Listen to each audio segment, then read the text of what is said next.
Jamendo.com.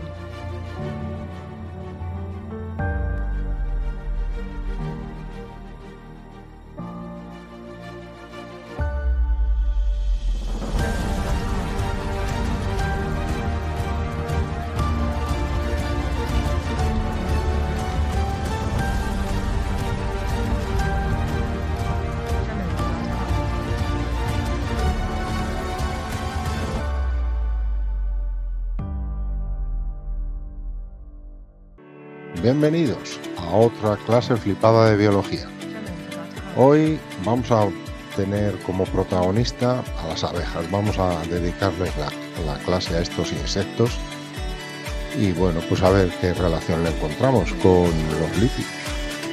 Vamos a comenzar.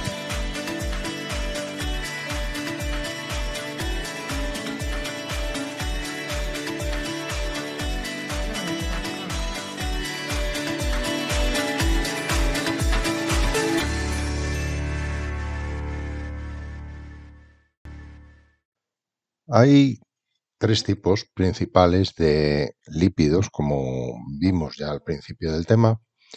Los ácidos grasos son los más sencillos y ya los hemos estudiado.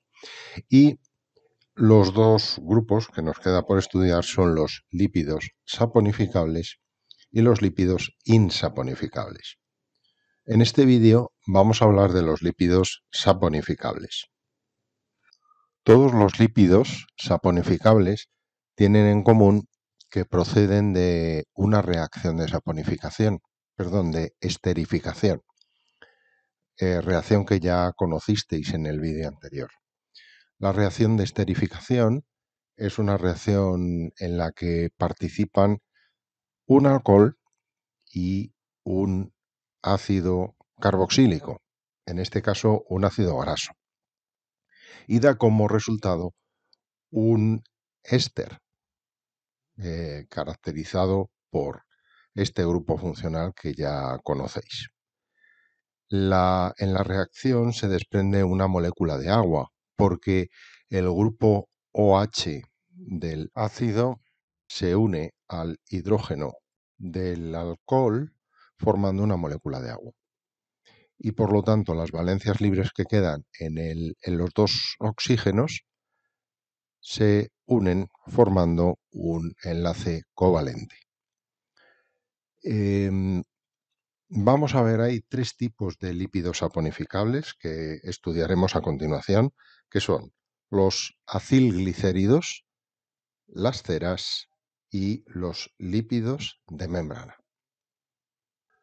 En los acilglicéridos, las cuestiones particulares que tienen es que el alcohol que participa es la glicerina, este de aquí, que tiene tres grupos OH. Es un alcohol con 3 átomos de carbono, cada uno con su grupo hidroxilo. Y los ácidos que participan son ácidos grasos. Se produce la reacción de esterificación y da lugar a un triacilglicerol o triglicérido más 3 moléculas de agua. Se pueden unir también una o dos moléculas de ácidos grasos formando monoglicéridos o triglicéridos. Los acilglicéridos están muy difundidos en la naturaleza y pueden tener funciones variadas. Su principal función es de reserva energética. Son una forma de almacenar energía de baja densidad, entonces el peso es menor que almacenando otros tipos de moléculas. Los acilglicéridos se almacenan en tejidos especiales, en el caso de los animales en tejidos adiposos, los michelines, y en los vegetales también, como por ejemplo en los cotiledones de las semillas. Otra función que pueden cumplir los acilglicéridos es actuar tanto como aislante térmico como aislante mecánico.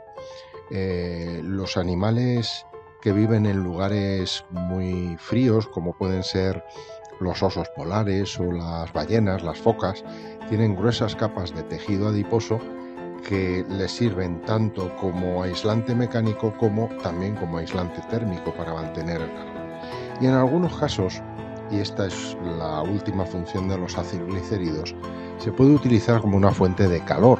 Hay un tipo especial de grasa que se denomina grasa parda, que la tienen por ejemplo los osos, que se utiliza para producir calor directamente. Las ceras son el segundo grupo de lípidos saponificables. En este caso, el alcohol es un alcohol de cadena larga, muy apolar, y el ácido es un ácido graso también, pero también de cadena larga. El resultado es que si las grasas, los acilglicéridos que acabamos de ver, son moléculas muy apolares, pues estas lo son todavía más. Son las más apolares que hay. De modo que son ideales para cumplir funciones como, por ejemplo, actuar como impermeabilizantes. En extraños casos hay algunas especies del plancton que utilizan ceras como sustancias de reserva, pero el principal papel de las ceras es actuar como impermeabilizante. Los lípidos saponificables que hemos visto hasta ahora, hemos comentado que son muy apolares. Sin embargo, el tercer grupo, los lípidos de membrana, son lípidos anfipáticos. Recordad que anfipático quiere decir que es una molécula que tiene una parte polar y otra apolar. Y es importante que sepáis identificar y reconocer en la molécula cuál es la parte polar y cuál la apolar. Tienen una estructura que recuerda a la de los acilglicéridos, pero el alcohol en unos casos puede ser glicerina y en otros casos es un alcohol distinto que se llama esfingosina. Dependiendo de ello, pues hablamos de los glicerolípidos, si tienen glicerina, o de los esfingolípidos, si tienen esfingosina. Vamos a comenzar viendo los glicerolípidos. Los glicerolípidos, como acabamos de decir, están formados por la esterificación de una molécula de glicerina con dos ácidos grasos. Esta es la base estructural a la que se añade una parte hidrofílica, que puede ser o un monosacárido, y entonces hablamos de gliceroglucolípidos, o un grupo fosfato al que se pueden añadir más restos hidrofílicos, y entonces hablamos de glicerofosfolípidos o directamente fosfolípidos, que son los más conocidos. Los gliceroglucolípidos tienen una estructura como esta que veis. En dos de los carbonos de la glicerina se encuentran unidos los ácidos grasos y en el tercero un monosacárido. No tienen ninguna función especial, simplemente formar parte de membranas, tanto en bacterias como en vegetales. Respecto a los fosfolípidos, tienen esta otra estructura básica, en donde en el tercer carbono de la glicerina se une una molécula de fosfato. Si no se le añade más, a este fosfolípido se le conoce como ácido fosfatídico, que se puede entender o interpretar como el fosfolípido básico, elemental, a partir del cual derivan otros por adición de otras moléculas polares, la mayoría de ellas aminoalcoholes, como todos estos que veis en la siguiente tabla. Estos sustituyentes no hace falta que os los aprendáis, basta con que sepáis poner algún ejemplo. Os voy a llamar la atención sobre dos de ellos. La colina, porque el resultado, el fosfolípido resultante es la lecitina. No, posiblemente os suene la lecitina de soja, por ejemplo. Bueno, pues la lecitina es una molécula muy interesante porque permite combatir enfermedades cardiovasculares, participa en el transporte de moléculas grasas en la sangre y por ello tiene alguna importancia. También es importante este último porque da lugar a un tipo especial de fosfolípidos que se llaman cardiolipinas y que tienen una función también diferente, porque participan en el sistema inmunológico, tienen función inmunológica. El resto de los fosfolípidos los conocéis, os suenan ya, porque son los componentes fundamentales de la bicapa lipídica de las membranas celulares. Bueno, pues sé que son muchos nombres, pero es lo que hay, ¿eh? Así que tenéis que ir conociéndolos poco a poco. De todos estos sustituyentes hidrofílicos, lo que sí quiero que aprendáis es a ver eh, por qué son polares. O sea, esta es la parte polar de las moléculas anfipáticas, de los fosfolípidos. Entonces, quiero que viendo la fórmula sepáis reconocer cuál es el motivo de que sean polares. Bueno, y ya os prometo que acabamos este vídeo con el último grupo, que son los esfingolípidos.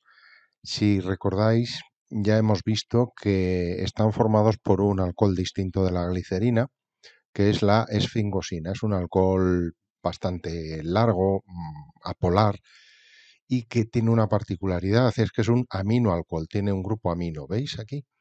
Vale, entonces a este grupo amino se une un ácido graso y a este grupo OH se le une un resto hidrofílico. Ese resto hidrofílico puede ser simplemente un grupo fosfato y entonces se forma una molécula, digamos que la molécula básica dentro de los esfingolípidos, que es el fosfato de ceramida. Sin embargo, como resto hidrofílico hay otras dos alternativas. Una es que se unan monosacáridos y entonces a los esfingolípidos correspondientes se les llama cerebrósidos. Se les llama así porque son los responsables de la formación de las llamadas vainas de mielina, que recubren los nervios para aislarlos eléctricamente y que funcionen adecuadamente. La alteración de estas vainas de mielina produce alteraciones neurodegenerativas como la ELA, la esclerosis lateral amiotrófica, que son muy graves. También la segunda posibilidad de grupo hidrofílico que puede ir sustituyendo aquí es un oligosacárido, como ocurre en los llamados gangliósidos. Los gangliósidos son moléculas muy importantes en el reconocimiento entre células. De hecho, se las ha relacionado, por ejemplo, con la unión del VIH, del virus del SIDA, a los linfocitos para que puedan penetrar dentro de las células. Los gangliósidos, como podéis ver en esta imagen, son los responsables de formar los antígenos A, B y 0 de los grupos sanguíneos que todos conocéis. Una particularidad o una cuestión importante de los esfingolípidos, son también lípidos de membrana, claro, forman parte de las membranas. Una particularidad es que aportan rigidez a las zonas en las que se encuentran. Entonces, en donde haya esfingolípidos, pues como es una molécula muy grande, la esfingosina, pues tienen menos movilidad. Buf, bueno, todo llega a su final. Y este vídeo también. No ha sido muy largo, 14 minutos, pero sé que es denso y complicado. Así que id asimilándolo poco a poco, ¿vale? Son muchos nombres, pero tenéis que conocerlos. Bueno, para que os sea un poco más leve, me despido nuevamente de esta clase flipada, pero os voy a dejar con un vídeo que espero que os guste y que os haga sacar una sonrisa. Venga, hasta luego. My best times, you're my anomaly, and I'd choose you in 100 lifetimes. I'd choose you in 100 worlds. I'd find you. and I'd say